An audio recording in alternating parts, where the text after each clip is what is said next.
put up with my boss humiliating me for far too long, because I needed that job and figured no one would ever come for me, until the day he grabbed me by the arm, screamed at me in front of everyone, and the entire dining room went silent. Behind him stood Fulvio Ricci, the most dangerous man in Positano, looking like he'd destroy anyone who laid a hand on me. I should have been afraid of him. But, for the first time in my life, I felt like maybe someone could protect me without breaking me. Hi, I'm Lena.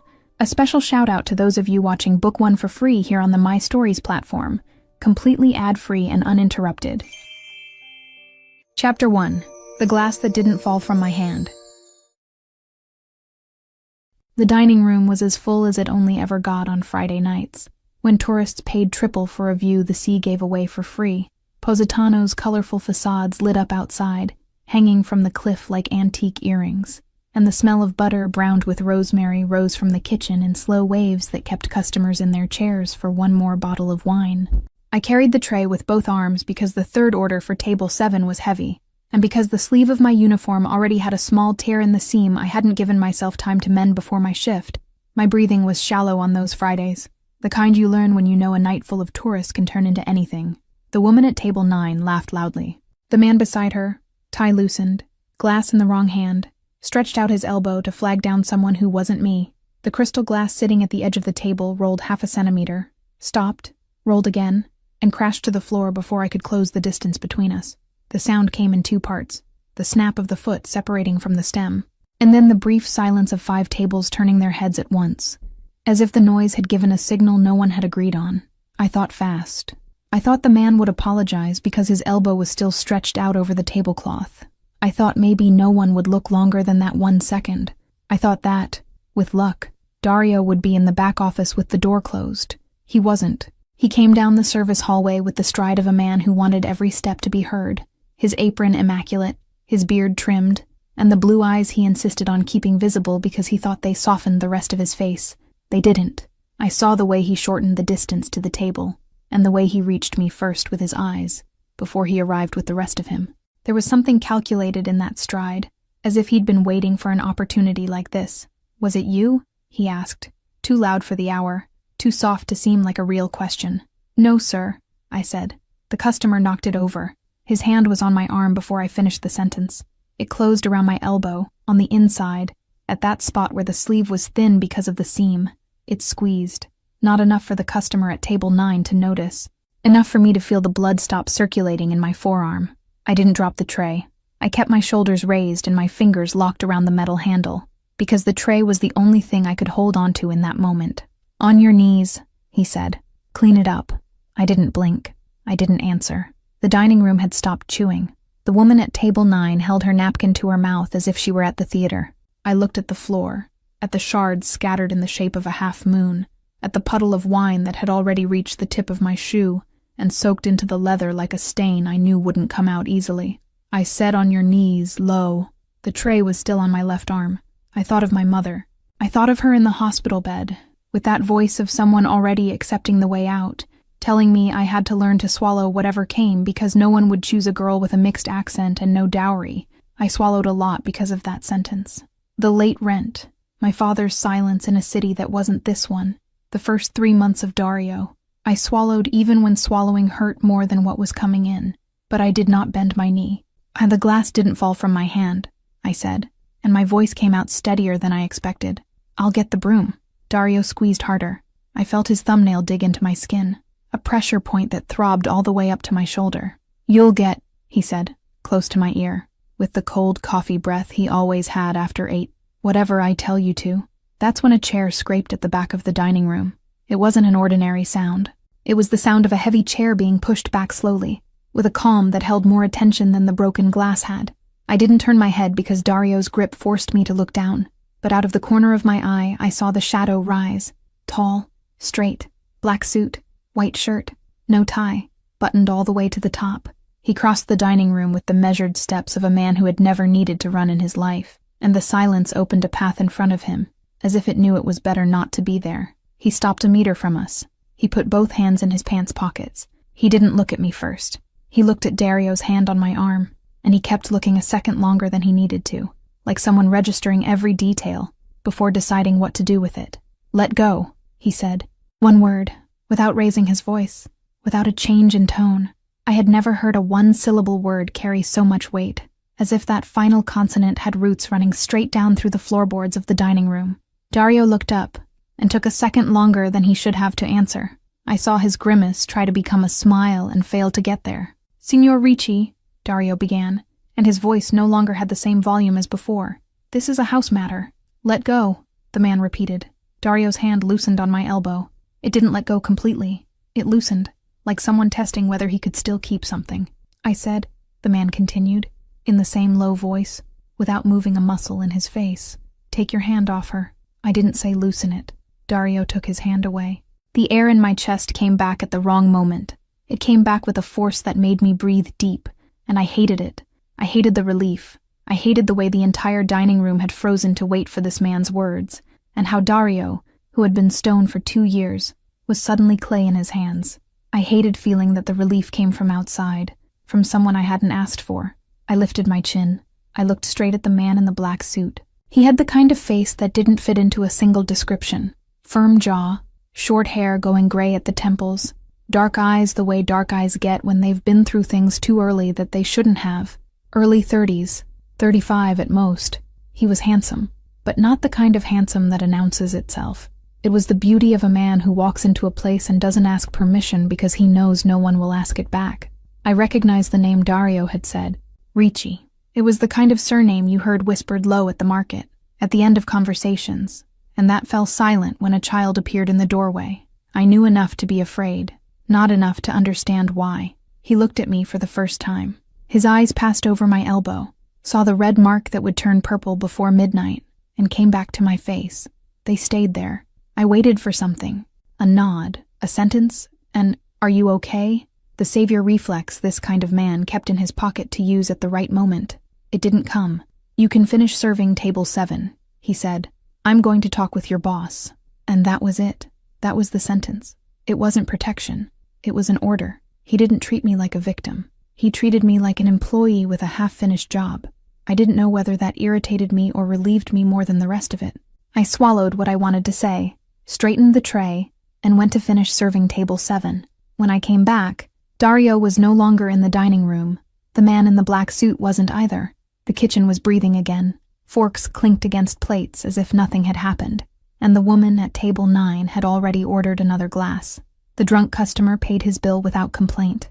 I don't know if that happened on its own, or if someone helped. Giada pulled me by my good elbow the moment I crossed the double kitchen door. The heat inside was thick, full of steam and the smell of garlic, and she already had the red face of someone who'd spent the whole shift bent over the stove. "Katerina, show me," she said. "Later. Show me now." Giada was 24. She made salads and desserts, cursed in 3 languages, and had a mother who spoke all 3 worse than she did. She was the only person in that town who knew my room number and my dead mother's name. She pushed my sleeve up without asking and looked at the mark. The skin was dark and a half-moon that traced exactly the outline of Dario's thumb. "Son of a—" she began. "Don't finish." "I will finish. Son of an old bitch." "Who was the one in the suit?" "I don't know his full name." "You don't need the full one. Who was he?" I looked at her. "Ricci."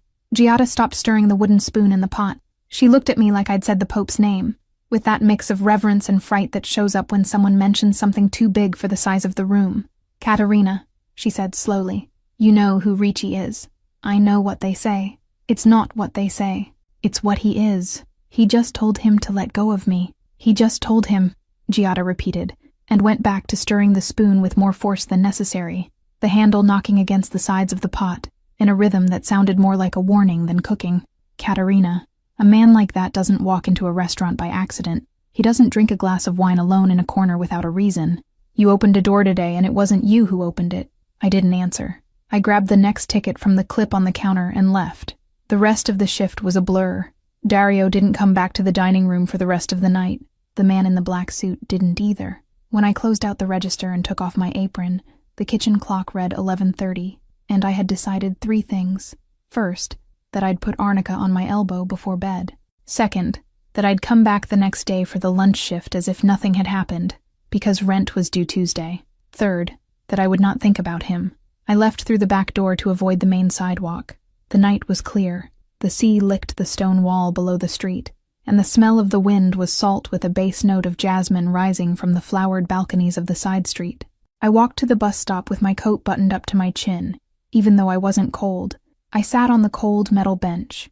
I looked at the ground, at the uneven cobblestones of the sidewalk I already knew by heart, every patch of cement, every crack. When I looked up, he was on the other side of the street. He didn't cross. He didn't wave. He made no gesture at all. He had both hands in his pockets again, and the suit looked blacker under the street lamp than it had inside the dining room. For a second, I thought about crossing the street and asking what he wanted. For another second, I thought about pretending I hadn't seen him. I ended up doing the second thing, because the bus arrived. I got on through the front door, paid my fare, sat by the window. I looked through the fogged glass as the bus pulled away. He was still there. He didn't follow me with his eyes. He looked at the stop sign, at the corner, at the torn poster on the wall, as if he were just standing there, waiting for someone who wasn't me. The bus climbed the hill the usual way. I rested my temple against the cold glass and closed my eyes for a moment, letting the sway of the engine do the work of emptying my head. I repeated in my mind the 3 things I'd decided in the kitchen. The third came with more force because it was the hardest. I would not think about him. I would not think about him. I would not think about him. I got to my room, locked the door with 2 turns of the key, changed clothes in the dark, and lay down without dinner. The little bathroom window let in a piece of streetlight that painted the ceiling a faint yellow, trembling slightly as if the sea wind reached that far. I closed my eyes, and I fell asleep thinking about the way he had looked at my elbow before he looked at my face. Chapter 2. The customer at the corner table. Wednesday's long-sleeved uniform was not the same as Friday's. I had chosen the thicker fabric, the one that came down to the wrist and had a cuff closed with a button, because the bruise on my elbow had turned into a continent-shaped map with yellowed edges, the kind of mark the dining room lights would find if I let them. From the window of my room, I looked at the low, late-afternoon sun striking the terracotta-colored tiles, took a deep breath, and went down the hill to work as if nothing had happened on Friday. The bakery on the corner smelled of yeast and warm olive oil. I bought a small loaf for breakfast and heard the girl behind the counter say, without stopping her wrapping, that Dario had been on edge since Friday. I didn't comment. I paid and continued down the narrow sidewalk with the sea breeze coming from somewhere I couldn't see. At the restaurant, I came in through the service door. The back hallway smelled of lemon detergent and the steam coming from the still-cold kitchen. Giada was waiting for me with an espresso resting on the counter and a look that needed no words. "Come back with your arm hidden," she said. "Come back with my arm hidden." I agreed. Good girl. Go work. Wednesday's dining room was quieter than Friday's. Late tourists, old couples who didn't need conversation, tables spaced out with white tablecloths without a single fold out of place. The late afternoon light came in through the window facing the sea and turned everything the color of honey. I grabbed my pad and did the first round of orders with the false lightness of someone trained not to be noticed. It worked until 8 at night. That's when he walked in. He came unaccompanied. He crossed the dining room with the same calm as Friday, his broad shoulders in no hurry, and sat at the corner table, near the window facing the sea, and ordered sparkling water before the menu even arrived. The maitre d' didn't bring the menu. He carried it. He held it in his hand with a delicacy I had never seen in him. It was the first time I saw our maitre d' serve a table standing as if he were awaiting orders from his father. I pretended not to see. I served table 2, cleared table 4, brought wine to the couple at the window on the other side. I kept shifting to different corners of the dining room to stay out of his field of vision. It didn't work. When I passed close enough to hear the crackle of the candles in the holders at the next table, I saw his finger tap twice on the edge of the white tablecloth. "You can bring me a coffee," he said, without lifting his head from the menu. And the tuna. Rare. I wrote it down with the most indifferent handwriting I could manage. "Anything else, Signor Ricci?" He raised his eyes. They were dark and direct, the kind that don't search for what to see because they've already seen everything they needed to. "Fulvio, do you wish for anything else, Signor Ricci?" He smiled in a way that didn't reach the rest of his face, and went back to the menu as if the conversation had ended exactly where he wanted it to. "No, thank you." I took the order to the kitchen. Giada was on the other side of the counter with her knife stopped in the middle of an onion, her eyes lifted toward the dining room, the one in the black suit. She said, "I know. Corner table. I know. He came to see you. He came to eat tuna. Katerina." Giada. She cut the onion with a precision that seemed like irritation disguised as efficiency. I served the coffee with a steady hand. I set the cup down without a sound, straightened the saucer, and stepped back before he could say anything. I served the tuna with a steady hand. I served the dessert he hadn't ordered but the maitre d' insisted on sending, with a steady hand. The lemon cream sat slightly tilted on the plate, and I corrected it before setting it down. When I brought the bill, he paid in cash, and left a bill on the saucer worth a month of my salary. I looked at the money. I looked at him. "No, thank you," I said. "It's not charity." "Even so, it's the usual tip." "It's not the usual tip anywhere, sir." He looked at me a second longer than he needed to, as if he were settling an account I didn't know had been opened. "Good night, Katerina." I hadn't told him my name. He stood up, straightened his jacket with 2 brief movements, and left the dining room through the front door without looking back. Outside, leaning against the fender of a black car whose bodywork gleamed under the entrance light, an older man waited with both hands behind his back, graying hair, military posture, his eyes scanning the street in a calm way that made everything seem monitored. He was the driver. Later I would learn his name was Tiziano. That night he just opened the back door, waited for Fulvio to get in, and closed it with a soft, precise click, in no hurry at all. Before the car pulled away, Tiziano looked at me through the window of the dining room and touched the brim of his hat once. I turned quickly toward the kitchen.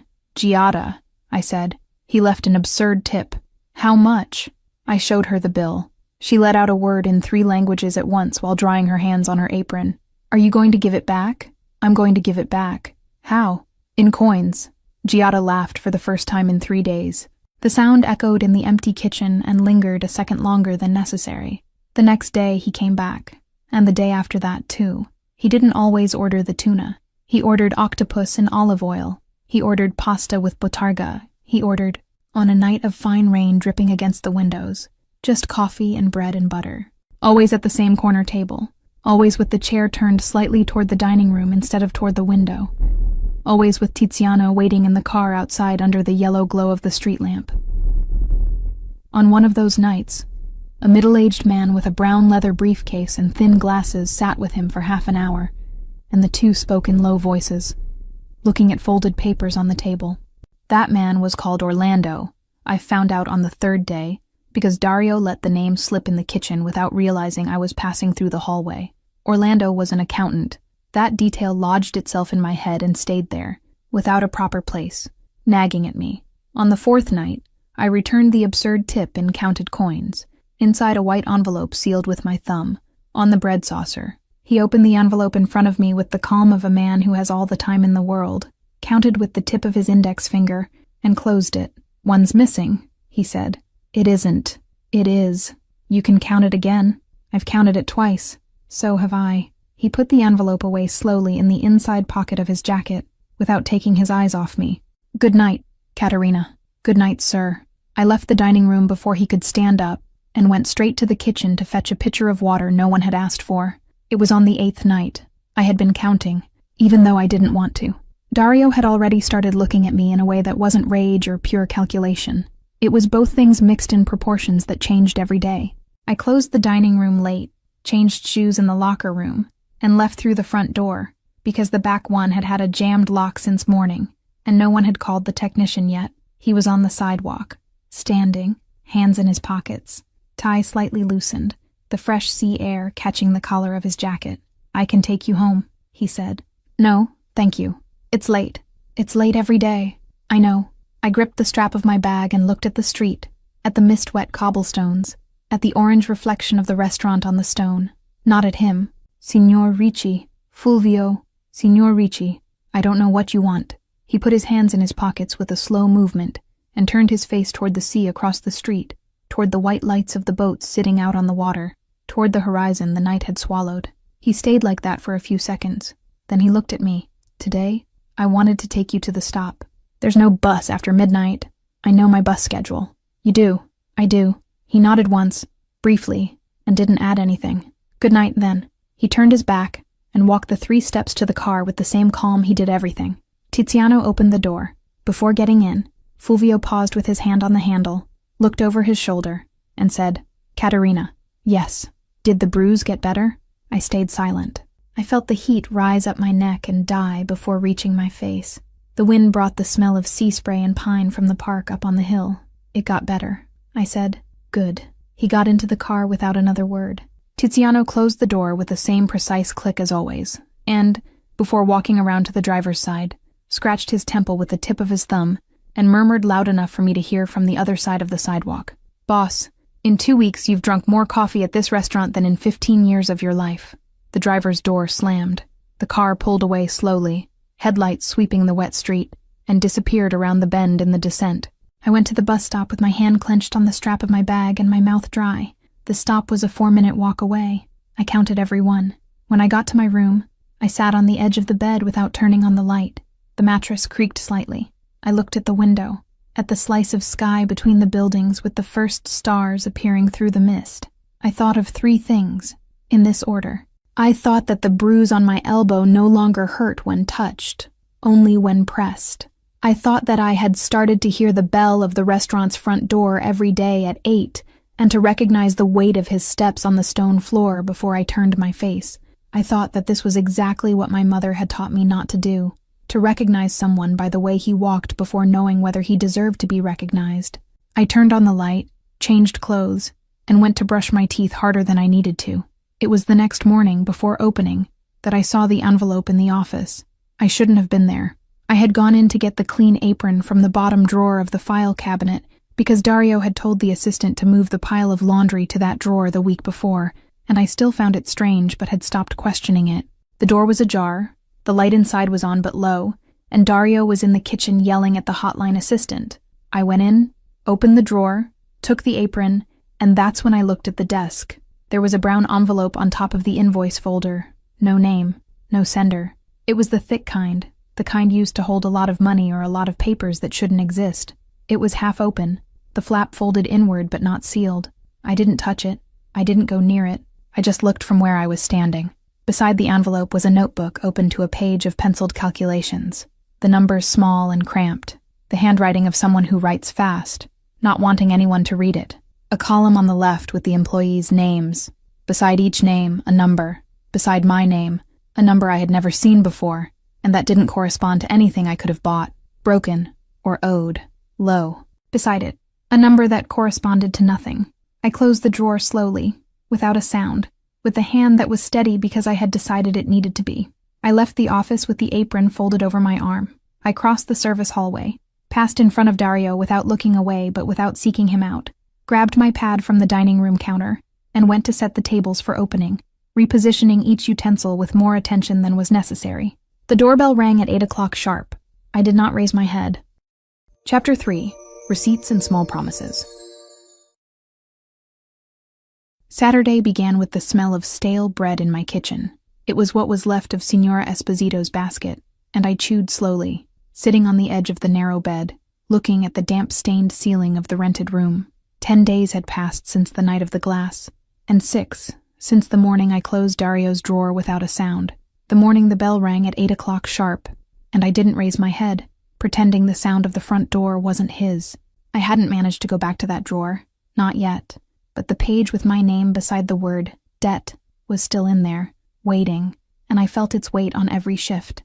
I put on the white uniform blouse, buttoned it up to my neck, hid once more the yellowed mark running down from my elbow. The mark was fading, finally, but I kept the long sleeve out of habit. I left the building early, went down the hill of uneven stones, and reached the restaurant before the lunch hour, when the dining room takes a deep breath between one wave of customers and the next. Giada was in the kitchen, peeling garlic with the knife caught between her fingers as if she wanted to punish the bulb. "You got here too early today," she said without looking up. Is that a sign of trouble, or of you finally landing a decent lover?" "Neither one," I answered, tying my apron behind my back. "I need to get into the office." She stopped the knife in the air. She looked at me over her shoulder. Giada was 24 and had a face that seemed to be laughing even when she was serious, but in that second, her face went blank. "What office, Caterina?" "Dario's." "For what?" I leaned against the counter and looked toward the back door, making sure no one was coming down the hallway. I lowered my voice. "There's a drawer. There's a notebook. My name is in it next to a word that shouldn't be there." Giada dropped the garlic. She wiped her hands on the dirty rag and came close. So close I could smell the olive oil on her apron. "Say the word. Debt." She breathed through her nose, restrained, and looked at the ceiling as if asking someone up there for patience. "Son of a bitch," she muttered. I knew it. I knew he took it from the pay and called it a broken glass fee. I always figured that broken glass could fill an entire china cabinet. I need proof. I can't just say it. Proof, she repeated, and her eyes lit up. You know what? I'll go in with you. I'll distract him and you grab the notebook. No, you stay here. If we both disappear at the same time, he'll notice. Katerina, I can pretend I cut my finger. I could even actually cut it, if that's what it takes. Don't cut your finger. I could set the curtain in the dining room on fire. Small, a discreet little flame. Giada, I could say I saw a rat. Stop, I said, and I almost laughed, but I held it. The only thing you're going to do is keep an eye on the hallway. If Dario shows up, drop a pot. The worst pot you can find. She crossed her arms. She tilted her head. Fine, but if I drop the good pot, it's your fault. I waited for the right moment.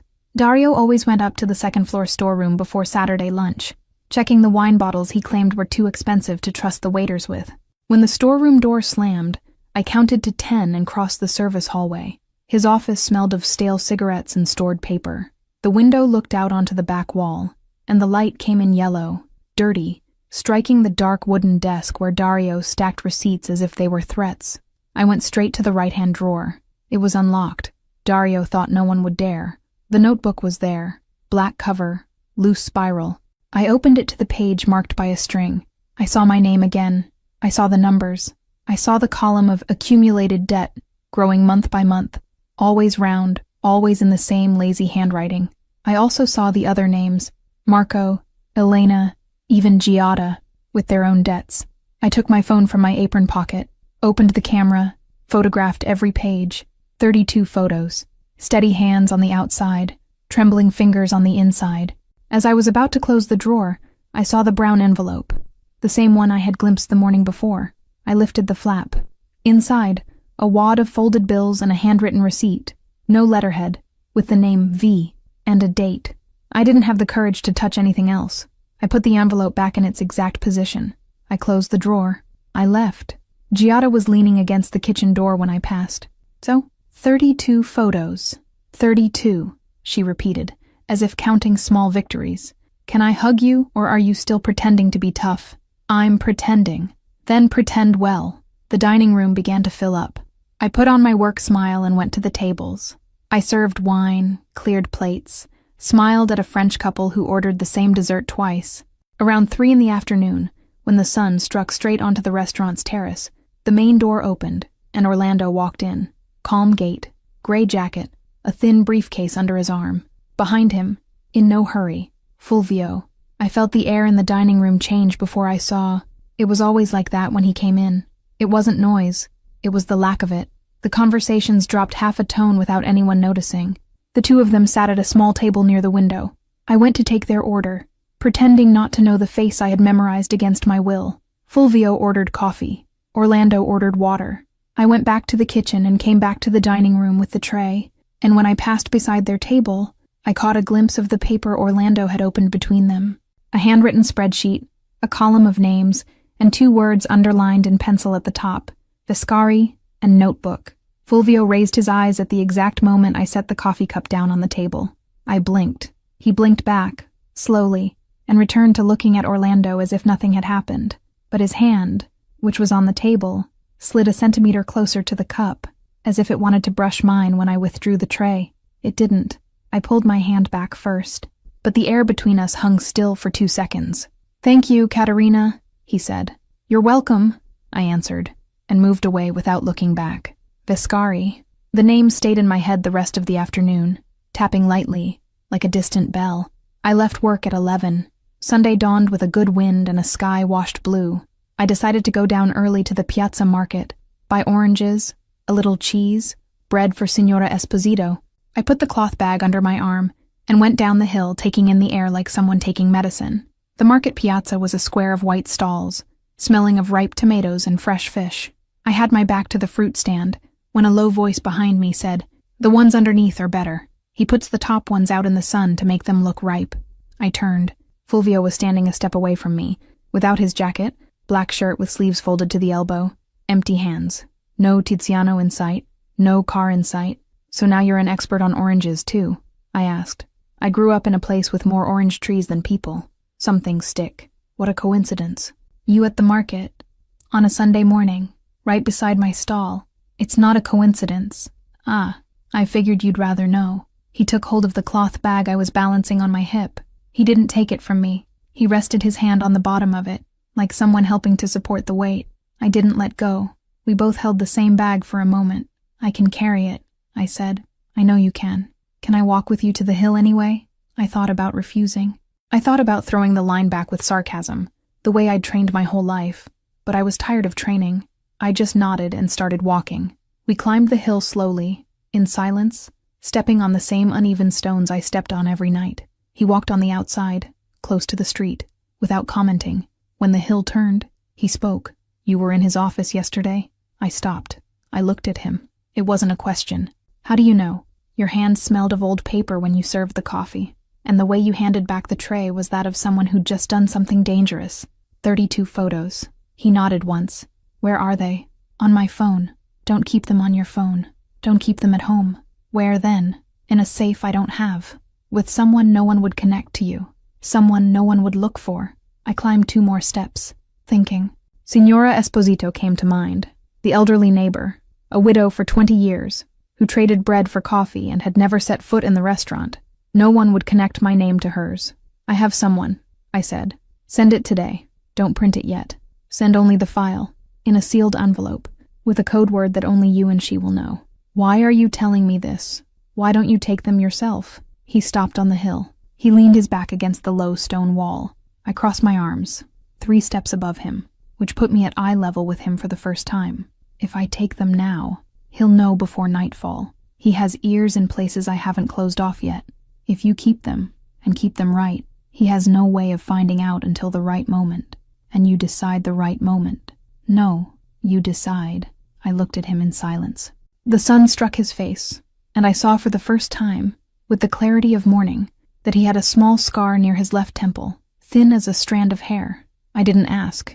Why do you care? I asked instead. He took his time to answer. The wind passed between us, carrying the smell of the sea. I don't know, he said at last, and it's the first thing in 15 years that I don't know. The sentence hit me in a way I didn't expect.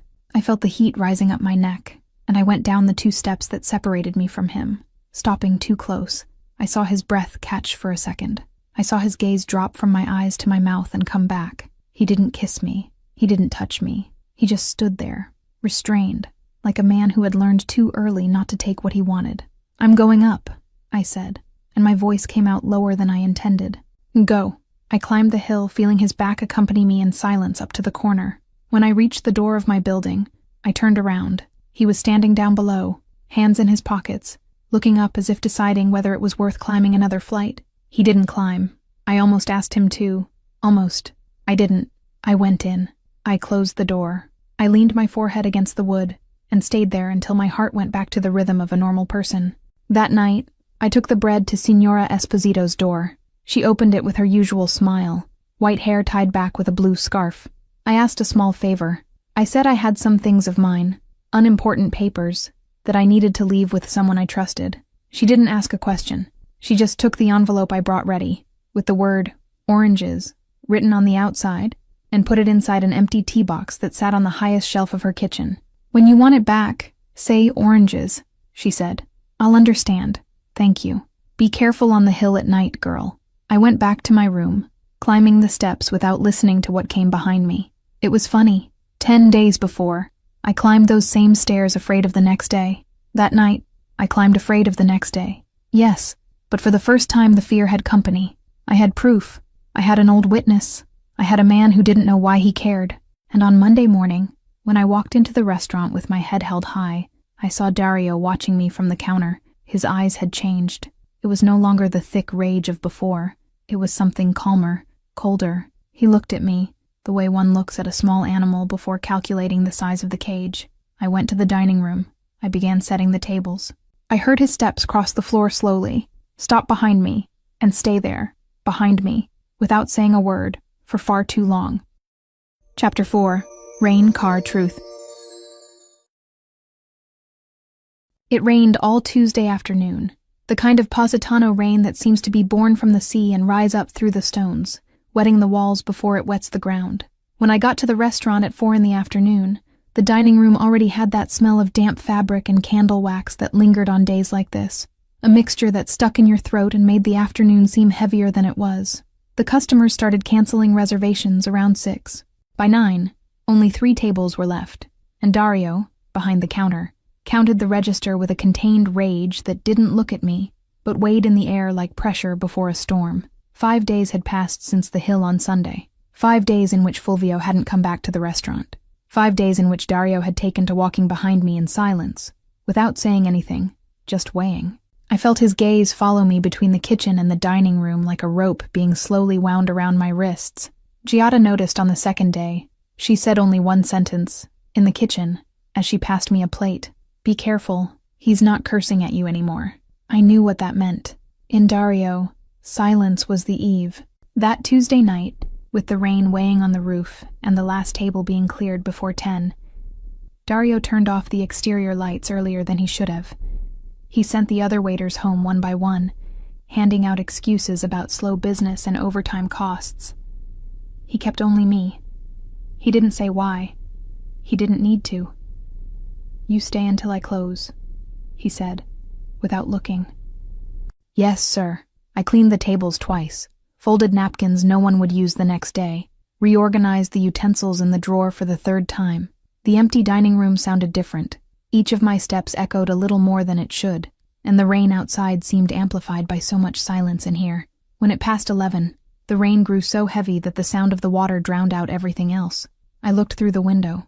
The street was a shining corridor of wet stone, without a single person, without a single car. The last bus passed at 12:10. I had 20 minutes. "May I go, sir?" Dario looked up from the ledger. He took too long to answer. He looked at me in a way that wasn't rage. It was calculation. "You may?" I grabbed my bag. I left through the back door, down the service hallway that smelled of cooking oil and cold detergent, and when I set foot on the sidewalk, the rain hit my face like a cold slap. I covered my head with my thin coat, started down the street toward the stop, counting the seconds. The stones were slippery, glossy with water, and each step demanded attention. I stumbled twice. I reached the stop soaked, my blouse stuck to my back and my coat heavy with moisture, and I stood there looking at the piazza clock. 12:12. The bus had passed. I sighed. I looked both ways down the deserted street. The hill up to my building took 40 minutes on foot on a good day. In that rain, it would be an hour. I leaned my head against the stop's post and closed my eyes for a second, calculating whether I could do it, weighing whether it was worse to get soaked to the bone or to owe the world favors. That's when I heard the engine. I opened my eyes. On the other side of the street, sitting in neutral, with low headlights tearing through the curtain of rain, was the black car. Tiziano wasn't driving. Somehow I knew he'd sent him away for this night to be exactly this night. It was Fulvio driving, alone, and he was looking at me through the open window with an expression that asked for nothing and offered everything. I crossed the street without deciding to. My feet went before my head. When I reached the car, he stretched his arm across the passenger seat and opened the door from inside. "Get in," he said. I got in. The warmth of the car hit my skin and it hurt, the way it hurts when the body is frozen and discovers its blood again. I sat down, closed the door, and stayed still in the seat, water dripping from my hair onto the leather. He took his coat from the back seat and handed it to me without a word. I put it over my shoulders. It was heavy, thick fabric, and it smelled of cedar and something else I couldn't name, something between old rain and warmed wood. "How long have you been here?" "Long enough. You knew I'd miss the bus. I knew he'd keep you until after midnight." "How?" "Because it's what I'd do, if I were afraid of what you know." I looked at him from the side, his profile cut by the faint light of the dashboard, his jaw clenched, his fingers firm on the wheel. He didn't look at me. He shifted into first, and the car pulled away slowly along the waterfront, the tires whispering on the wet stone. For a while, neither of us spoke. The wipers scraped the glass in a monotonous rhythm, and the rain drummed on the roof. The windows began to fog. He lowered the hot air a little to let the glass breathe, and the warmth coming from the vent reached my feet first. "You don't owe me a thank you," he said at last. "I wasn't going to thank you." He almost smiled, but the smile didn't fully arrive. "You good. Why did you come?" "Because the rain was bad tonight. That's not the answer. He breathed deep. He slowed down for no apparent reason. He pulled the car over at a stretch of the waterfront, where the low wall separated the road from the drop to the sea, the dark stones gleaming on the outside. He shut off the engine. He left only the dashboard lit. The rain continued, but there, stopped. Its sound seemed more intimate, less like a storm, more like a confession. Because I stayed away for 5 days, he said, looking at the fogged glass, and it was worse than if I had come every day. The sentence entered me the way water enters a thin coat, slowly, through all the places where the fabric was already worn. There was no defending myself against it. Why did you stay away? Because I thought that if I came again, I wouldn't be able to leave anymore. I looked at my hand on my knee.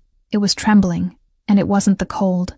I pressed my hand to my chest, on top of his coat, and breathed deep, trying to organize what was growing inside me without asking permission. My mother, I began, and stopped. I took in air again. My mother died telling me, in a morphine voice, that I would never be chosen by anyone good. She said it with pity. She thought it was a favor, to prepare me for a world where a girl like me has no dowry, and no accent that opens doors. He turned his face slowly toward me. He said nothing. I grew up accepting that, I continued. I worked in 3 places before the restaurant. In all of them, someone squeezed my arm once. I never told anyone. I left quietly, looked for another job, convinced myself it was normal, that it was the price of working, that anything different was naivete on my part. When I started at the restaurant, I thought this time it would last longer, and it did. 2 years. Katerina, let me finish. He nodded. He went quiet with a quality few men have. His silence didn't pressure or fill the space. It just waited. When you walked into the dining room that night and told Dario to let go of me, I hated you for about 10 seconds, for making me look weak in front of everyone. Then I hated you for another 10, for having shown up only once, as if it were possible to do that and just leave. Then I gave up hating you. That was worse. He let the air out through his nose. He was looking at me now without pretending not to. My younger sister was named Bianca, he said, and his voice came out different on that name. Slower, more careful, like someone carrying a fragile weight. She was 22 when she died. I was the older brother. I was the one who decided, who protected, who paid the bills. I thought power was enough. I put men at her door, around her, behind her. I didn't see that the only person she was truly afraid of was a man who slept beside her. I didn't see it because I thought he was too small to be dangerous. I was wrong. Bianca died in a small kitchen in a small neighborhood while 3 of my men drank coffee in a car parked 10 meters away. I felt my throat close. Outside, a strong gust threw rain against the glass and the whole car vibrated for a second. I didn't go to the funeral, he continued. I couldn't face it. I went 2 days later, alone, at night. I sat on the wet grass and apologized to a headstone. From then on, I decided I wasn't going to love anything I could lose. The silence that came after weighed differently from the others. It was the silence of 2 stories recognizing each other without needing translation. And then you walked into my restaurant. And then I walked into your restaurant. I leaned my head against the seat. I closed my eyes for a moment, feeling the warmth of the coat on my shoulders, his smell mixed with the mist of the rain. We're a problem, I said. Yes, you're the kind of man my mother taught me to avoid. I am. And even so, here I am. And even so, here you are. I opened my eyes. I looked at him. The fogged windows created a bubble around the car, as if the world outside had been suspended for that half hour. The faint light of the dashboard cast a soft shadow on his face. His eyes were dark, but not hard. There was something there I had never seen before, something that didn't match his name, his reputation, the frozen dining room that first night. It was just a man inside a car, beside me, 20 centimeters of breath between us. I stretched out my hand. I touched his face. I felt the short beard under my fingers, the hard temple, the thin scar I had noticed on the hill on Sunday and hadn't dared to ask about. He closed his eyes when my hand landed, closed them like a man who had been cold for a long time, and finally stopped close to something warm. Thank you, I said quietly. Katerina. Yes, I'm trying. I know. He opened his eyes. He looked at my mouth. His breathing grew, noticeable in the silence of the car. So did mine. And he leaned in slowly, like someone who had fought hard before surrendering, and his mouth found mine without haste, without disordered hunger, with a calm that came at a cost. A slow kiss, a kiss that asked before it stated. I answered. My hand left his face and slid down to the collar of his shirt, feeling the cold fabric on the surface and the living warmth beneath, and he let out a low sound in his throat, a sound that didn't match the rest of him, and it was that sound that undid me completely. I kissed him back hard. He held the back of my neck with his large hand, slowly, without gripping, a pressure that held without closing. It was a kiss that lasted a minute and lasted years. When we pulled apart, his forehead rested against mine, and for a few seconds neither of us moved. "I'm not going to ask to come up," he said, in a whisper that still came out firm. "I know. I'll take you to the door. I know." He started the engine. His hands trembled a little on the wheel. I saw it and pretended not to. I kept it to myself as if it were something too delicate to be named. He drove to my building in respectful silence, and when he stopped in front of the iron gate, he didn't immediately let go of the ignition key. He kept looking ahead for a moment, as if finishing a thought. "Tomorrow I'm going to the restaurant," he said. "Early. Why?" "Because tomorrow Dario is going to try something." I felt my stomach tighten. "Try what?" "Something. I don't know exactly yet." "But did you keep the photos where I asked?" "I kept them." "Good. Go home. Lock the door. Sleep with your phone beside you." I got out of the car. I climbed the steps of the building, feeling the fine rain catch in my hair again. Lighter now. Almost mist. His coat was still on my shoulders. I only noticed when I reached the hallway of my floor. Giada was sitting on the floor, leaning against my door, with an unlit cigarette between her fingers, and a tired smile that could have been from exhaustion or from patience. "I left my keys at the restaurant," she said. "Can I sleep on your couch?" "I don't have a couch." "On your floor, then. Come in." I opened the door. She stood up with the effort of someone who had spent too long on the cold floor. She looked me up and down, saw the too large coat over my shoulders, saw my still damp hair stuck to my forehead, saw something on my face I didn't know was there. "My God," she said. "You were kissed." "Shut up." "Was it by him?" "Shut up, Giada." "It was by him." I pushed her inside. I closed the door. I locked it. She threw herself onto the narrow bed with the familiarity of someone who had slept there before, still laughing softly, and I took off the wet coat and hung it carefully on the chair, as if it were made of glass. Then I sat down beside her. She nudged my knee with her elbow. "You okay?" she asked, no longer laughing. "I don't know." "Are you happy?" "I don't know." "Are you afraid?" "Of that, yes." She nodded, without irony this time. She covered her foot with the blanket and closed her eyes. In 2 minutes she was asleep, the way only Giada could, as if life were in no hurry at all to arrive, and the cold floor were a hotel bed. I didn't sleep. I sat on the edge of the bed looking at his coat on the chair, the dark fabric keeping the shape of his shoulders like a memory of volume. I listened to the rain fade slowly outside, from drum to whisper, from whisper to silence. The city of Positano woke early, and when the first boats began to work down below in the harbor, I was still awake, looking at the coat, thinking of Bianca, thinking of my mother, thinking that sometimes 2 stories of loss find each other on a car seat on a rainy night and neither of them knows what to do with it. Around 3 in the morning, I picked up my phone and looked at the screen. No message. There couldn't be one. I didn't even have his number. At 7 in the morning, the room phone rang. It was from the restaurant. It was Dario's voice, low, calm, like it had never been with me, a calm more threatening than any scream. "Katerina, come here now. Something is missing from the register, and I need you to come explain." The line went dead before I could answer. I looked at Giada sleeping. I looked at the coat on the chair. I looked at the door. Chapter 5. The whole dining room saw.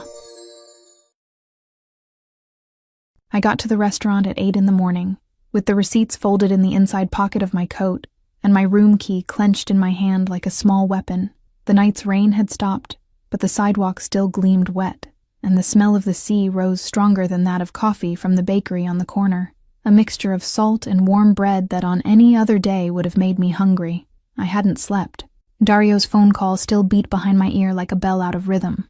Giada was standing at the service entrance, arms crossed, with the expression of someone who had fought with her own sleep to get there before me. She squeezed my arm without saying anything, and for a second I understood she was truly afraid. "You're not going in alone," she said, low. "I'm coming with you. If he yells, I yell louder. You yell too much. It's my competitive advantage."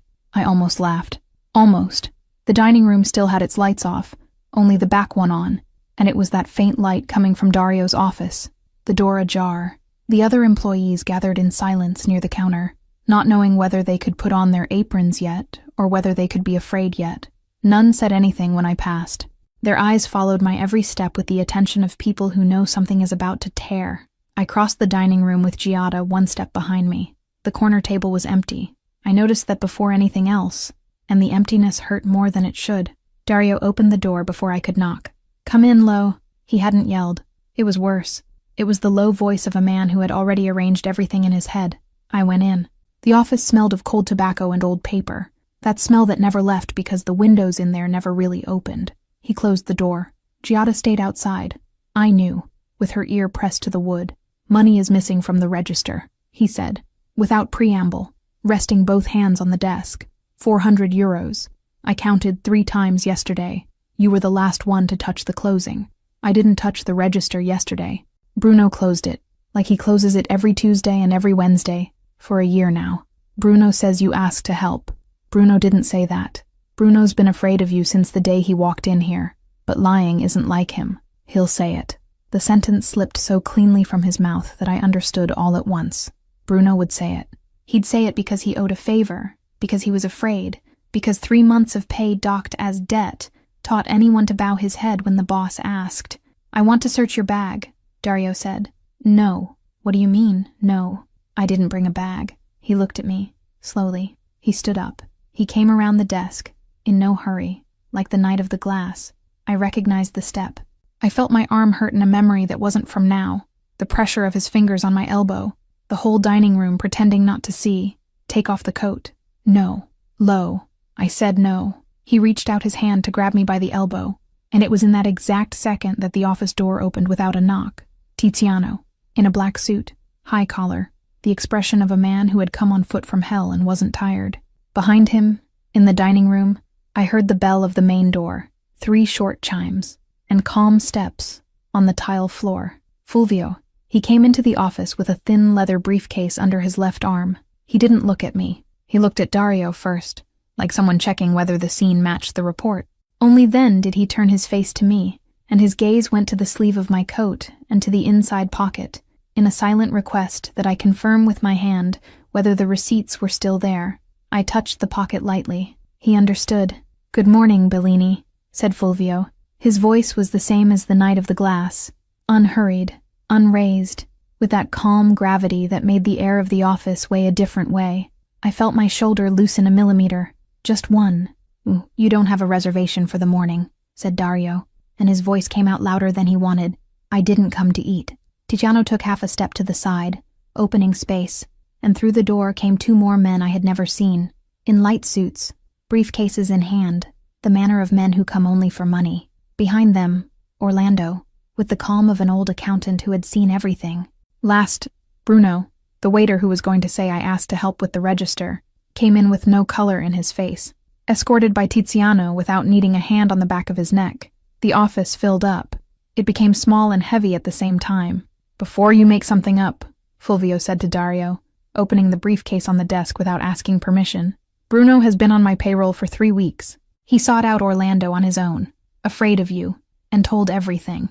That Signora Lo didn't touch the register yesterday, that you told him to say she had, that he agreed because you dock him 200 euros a month for a debt he never took on, and that he'd been expecting you to take exactly this step since Saturday." Bruno looked at the floor. He couldn't look at me. "You're lying," said Dario. "I don't need to lie." Fulvio took a black notebook from the briefcase, the same one, the notebook I had photographed page by page in the early hours of a Saturday, with my hand trembling, hidden behind the door, my heart beating too loud for a silence that needed to be absolute. Orlando placed beside it a stack of papers with a bank letterhead. The 2 men in light suits opened their briefcase. Receipts, contracts, collection letters with Bellini's name. "Take out what's in your pocket, Caterina," said Fulvio, still without looking at me. I took it out. I placed my receipts on top of the black notebook. There were only a few sheets, folded, crumpled by the coat. They looked small next to the rest. "They weren't. These are the deductions from 2 months of her salary," said Orlando, in a voice almost bored from being so certain. "It matches the ledger. It matches the notebook. It matches what you had printed as a receipt." Dario looked at the papers. He looked at me. He looked at Fulvio. His mouth began to move, but what came out was a short breath. "These gentlemen here," Fulvio continued, pointing at the two in light suits without turning his head, "are the creditors you've been deceiving for 4 years. They came to collect the restaurant, with deed, with mortgage, and with the local judge already informed. You can argue outside, in their car. This is no longer your office. You have no right to—" "I do." Fulvio spoke lower, and that's why the sentence went deeper. "Signora Lowe does. Bruno does. The cook does. Every person you docked has the right to be in this room at this minute. Since they aren't, I am." Dario looked at me. He thought I would lower my face. I didn't. "You're not worth what I was paying you," he said, with a last scrap of courage he could barely spare. "You never paid me what was mine," I answered. It was the first sentence I said in his office in 2 months without trembling. I had waited for it longer than I needed to. "You docked what was mine to cover what was yours. You squeezed my arm over a glass that didn't fall from my hand. You told me to clean it up on my knees." I breathed. Slowly, deep, until the air really arrived. "I won't. Not today. Not ever." I quit. On my feet. From outside the door, I heard Giada's breath release like someone who'd held her air too long. Tiziano didn't move. The 2 creditors led Dario away before he could answer. There was no shouting. There was only the sound of his shoes in the service hallway, slower than usual, and the street door opening and closing with a dry click. The restaurant stayed silent for 1 long second, the kind of silence that happens after something heavy finally falls. Then Giada came in and hugged me so hard it hurt my arm. "I told you I'd yell louder," she said in my ear, "but you yelled without yelling. What a beautiful thing." Orlando gathered the black notebook without comment. Tiziano held the door. Fulvio finally looked at me. He crossed the 2 steps that separated us and stopped in front of me, without touching me. He waited. I understood that he waited because he wanted me to take the step, not him. I took it. He took my hand, in front of Giada, in front of Tiziano, in front of Bruno huddled against the wall, in front of the creditors still passing on the sidewalk outside. He held my hand and said, without theatrics, "No one touches you again as if you had no worth. Not him. Not another. Not me, if I make a mistake."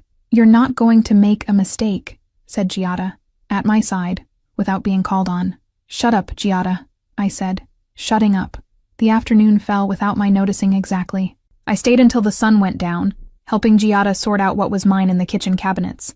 An apron, a mug, and my mother's thin silver pendant, the same one I squeezed between my thumb and index finger every time Dario passed nearby, and that I had stashed in the pantry drawer a week ago, because I couldn't stand feeling the metal grow warm with fear anymore. I put the pendant back around my neck before leaving. This time, without fear. Fulvio was waiting for me on the sidewalk. Tiziano was in the car, engine off, his elbow on the window. The waterfront smelled of salt and tired sun. The sea broke with a calm I hadn't seen in 2 months. "Where am I going?" I asked. "Wherever you want. I don't have anywhere to want to go." "Then come with me." I looked at the car. I looked at him. I looked at the hill that climbed toward my small room, the hard mattress, the wall with the photo of my mother stuck up with tape. I thought of how many times I had climbed that hill swearing I didn't need anyone. It was true. It was still true. But true wasn't the same as mandatory solitude. "It's not out of fear," I said, more to myself than to him. "I know. It's a choice. It's the only thing I'll accept from you." I got into the car. Tiziano didn't comment. Fulvio closed the door carefully, went around, sat at the wheel. The car climbed the waterfront road slowly, rounding the cliff, and at every turn the city grew smaller down below, more beautiful, less mine. I looked through the glass and tried to understand when exactly I had started to breathe differently, maybe in the office, maybe on the sidewalk, maybe now, with his hand resting lightly on the gear shift, close to my hand, without taking it. A Fulvio. Thank you. No. You did it yourself. I only opened the door. I leaned my head against the glass. The surface was cold, and the glass vibrated slightly with the engine, a small sensation that for some reason held me in the present.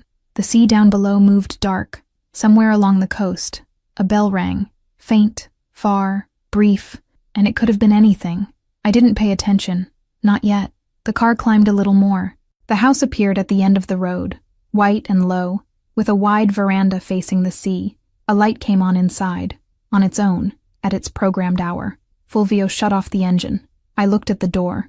I thought of all the doors I had crossed to get there, of all the no's I'd had to say before in order to be able to say that small yes Now, I opened my door without waiting for him to come around, and I went in. Chapter 6: The Morning After the Sea. The veranda was wider than I had imagined. It had 2 chairs of light wood, a low table, and a lantern lit at the end that cast a yellow light over the stone floor. The sea down below was a black and calm thing, with white points of boats sitting far from shore. Fulvio brought a wool blanket and placed it over my shoulders without asking. I didn't complain. "Do you always eat outside?" I asked, looking at the table set with bread, cheese, and a wooden-handled knife that looked old enough to have a story. "No. Today? Yes. Today? Yes." We sat. He didn't turn on any more lights, and I was grateful for that. The faint light of the lantern left his face in shadow, and it was easier to look at him that way than under the white light of the dining room, where everything seemed to demand a reaction. Here, the yellow light allowed silence. We ate little. We talked less. The wind didn't reach the veranda, but I could hear it in the bushes down below, a constant, low sound that filled the intervals without weighing on them. At some point, I leaned my head against the back of the chair and closed my eyes for 2 seconds, and when I opened them, he was looking at me with the expression of someone who had stopped doing something before I noticed. "What is it?" I asked. "Nothing. Tell me." He took his time to answer. He rested his elbows on the table, joined his hands in front of his face, looked at the sea first, and then at me, as if he needed that order to organize what he was going to say. "I'm afraid," he said, in a low voice and without affectation, the way true things tend to come out, "of protecting too much, of thinking I know what's best for you, and keeping you in a beautiful house without asking whether you wanted to stay." I kept looking at him. The lantern flickered once, quickly, and went back to burning the same. "I'm afraid of loving," I answered, "and of losing what I haven't even built yet. My mother died before seeing me happy once, a single time, and I spent so long thinking protection always came with something underneath it that I don't know what to do with a calm night and a set table with no strings attached. We learn. How? Without rushing, I stood up. The blanket slid a little off my shoulders and I let it, because the night air was no longer cold. He stood too, slowly, without approaching, just waiting for me to decide what came next. I crossed the steps between the chairs and stopped in front of him, close enough to feel the warmth coming off his shirt. The lantern at the end of the veranda flickered again. I touched the front of his shirt with my fingertips, without grabbing, just to confirm that he was there and wouldn't dissolve if I came closer. He rested his hand on the back of my neck, with the slow care of someone holding something that might slip away if he made the wrong move. He kissed me gently, slowly, as if he had fought a reasonable while before surrendering, and was determined not to waste the instant he finally stopped fighting. Then he rested his forehead against mine, and we stayed like that for a time I couldn't count, and didn't try to. "Can I stay?" I asked. "You can. Tonight, tomorrow, whatever you want." I rested my head against his chest. His heart beat faster than his face let on, and that seemed to me the most honest thing he had told me until then. I smiled without him noticing. We stood on the veranda a moment longer, embracing, listening to the sea break against the stones down below in a rhythm that asked nothing of anyone. Then he put out the lantern. The room inside the house had a corner lamp lit, a circle of warm light over the rug. He put that out too. The bedroom door closed. I woke with the light coming in, filtered through a curtain of light linen that swayed a little, gently, where a crack in the window let in the morning air. The room smelled of warm wood and sea spray, and for one whole second I didn't know where I was. Then I remembered, and the memory didn't come with the usual tightening. It came with calm, like the light through the curtain. The sheet was heavy and good, the kind my mother would have liked to have once, and I thought of that with fondness instead of pain, which was also new. I stretched my hand to the other side of the bed, empty, but with the mark of him still warm under my palm. I sat up slowly. I put on a shirt of his that was folded on the wooden chair in the corner, too big, smelling of unscented soap, and of something that was already mine mixed in there, and went barefoot to the kitchen, stepping slowly on the cold floor as if I might break the silence of the morning before it finished existing. He was with his back to me, at the counter, making coffee. The kitchen window looked out onto the sea. The morning light struck his shoulders in a way that hurt a little to look at, not from sadness, but the kind of beautiful thing you didn't expect to find and don't quite know how to receive. I leaned against the doorframe and watched him pour 2 cups with the same silent care he had in everything he did. "Good morning, Katerina." His voice in the morning was different, rougher, slower, without the restraint he used in the restaurant or on the streets. I leaned against the doorframe a second longer before crossing the kitchen and sitting down. I said nothing.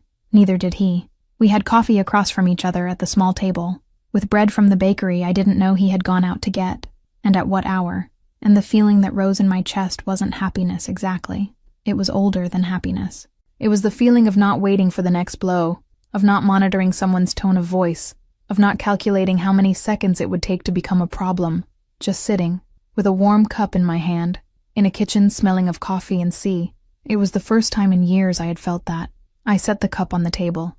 I looked through the window. The sea was smooth, almost white where the light struck harder. Somewhere along the coast, far off, I heard a bell ring, deep, spaced out, and then silence.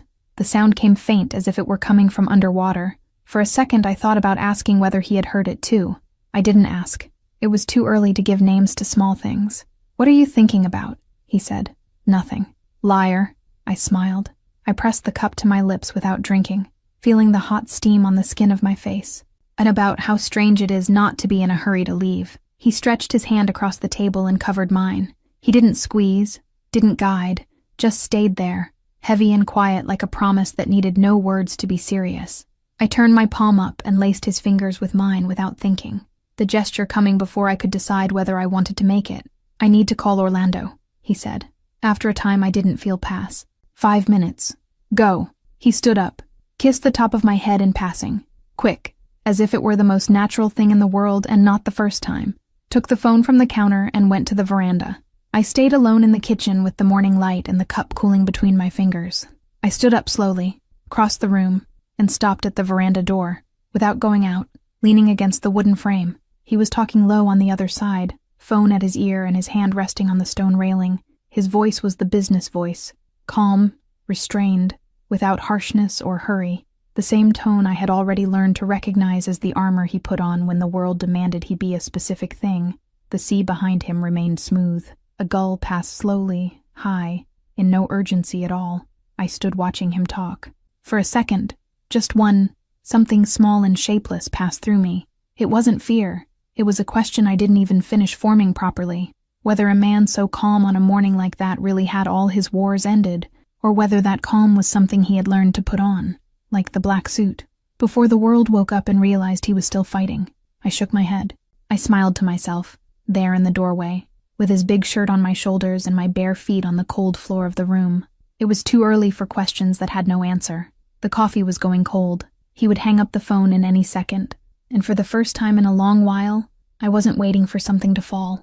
I went back to the kitchen, picked up my cup and his, and went to the veranda.